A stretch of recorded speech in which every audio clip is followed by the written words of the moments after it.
one day in 1944, my family and I were arrested, packed into cattle trains with no food or water.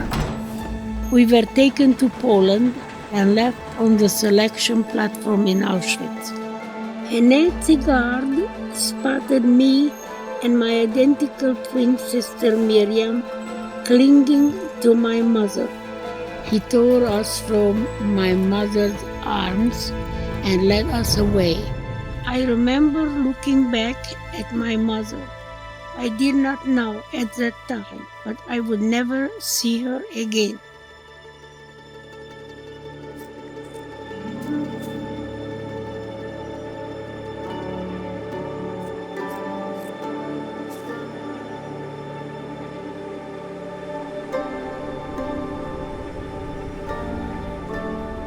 On the filthy floor were the scattered corpses of 3 little girls.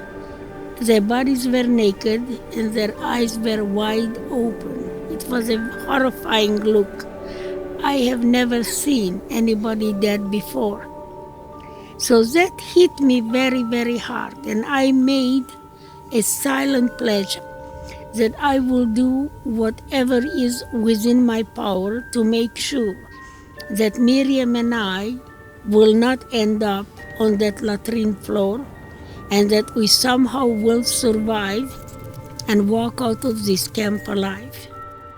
We were naked for hours, and every part of our bodies was measured.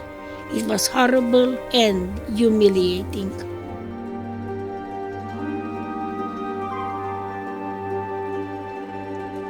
Too bad. She's so young. She has only 2 weeks to live. I knew he was right, but I refused to die. If I died, Miriam would have been given a lethal injection so he could cut open both of our bodies and compare the autopsies. For the following 2 weeks, I was between life and death.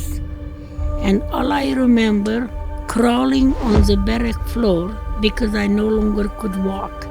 And as I was crawling, I would fade in and out of consciousness, and I kept telling myself, I must survive. I must survive.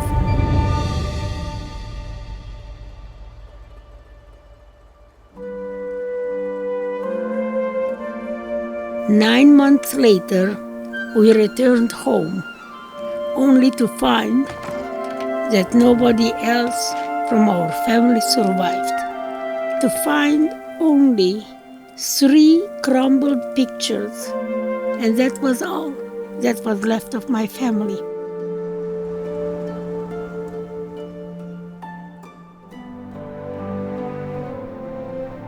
In 1987, I donated one of my kidneys to save her, but she died in 1993, and I was devastated.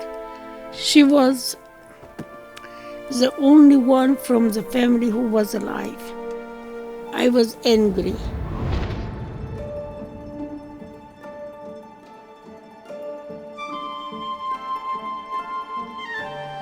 I was heading to Germany to meet a Nazi doctor. I was unbelievably nervous and scared. Dr. Munch at the time was 82 years old. He greeted me with kindness, respect, and consideration. I was blown away, a Nazi treating me with respect. Dr. Hans Munch was a bacteriologist at Auschwitz, but he also had a secondary job that he was stationed outside the gas chambers. And when people were dead, he would sign one death certificate, no names, just the number of people who were murdered. And he said to me, this is my problem. This is a nightmare that I live with. I asked him if he was willing to go with me to Auschwitz and make the same statement that he made to me. And he said he would love to.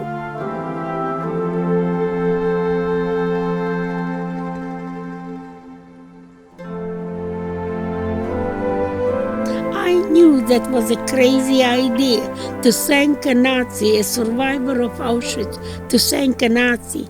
People would think that I have lost my mind.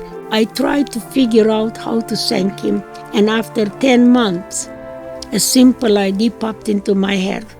How about a letter of forgiveness from me, the survivor of Auschwitz?